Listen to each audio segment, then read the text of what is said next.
Բարև ձեզ, գտնվում եմ Երևանում, Ալբերտում Հովհաննիսյանների ընտանիքում։ Ուզում եմ ձեզ ներկայացնել մեր ժամանակի հերոսներին,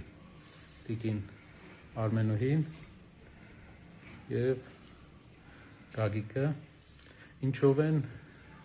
նրանք հերոս մեզ համար։ Պատերազմի ժամանակ, Ղարաբաղյան առաջի պատերազմի ժամանակ նրանք երկուսով որոշում են կայացրել, երդվել են, որ իրենց կորսված ընկերների անուններով կունենան երեխաներ, որպեսզի հայ ազգը շարունակի իր կյանքը և այդ մարդկանց հետքը մնա մեր ազգի մեջ։ Այսօր Հովհաննիսյանների ընտանիքը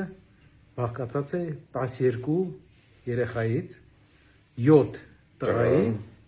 5 աղջիկ։ Տիկին Արմենուհին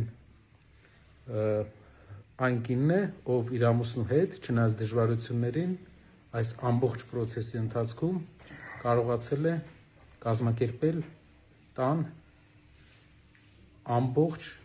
պահանջմունքների իրականացումը։ Ուզում եմ, որ մենք օրինակ վերցնենք այս ընտանիքից, որպես նախ պատերազմի, բոլոր պատերազմներին մասնակցած ընտանիքի հայր, հայի կերպար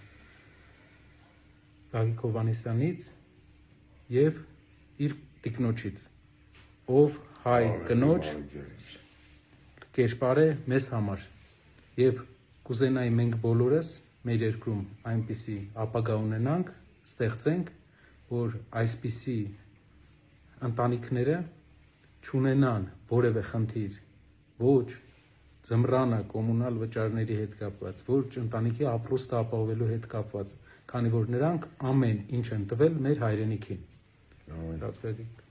Ուրախ եմ, որ ձեր հետ ծանոթացա։ Ես էլ եմ ուրախ։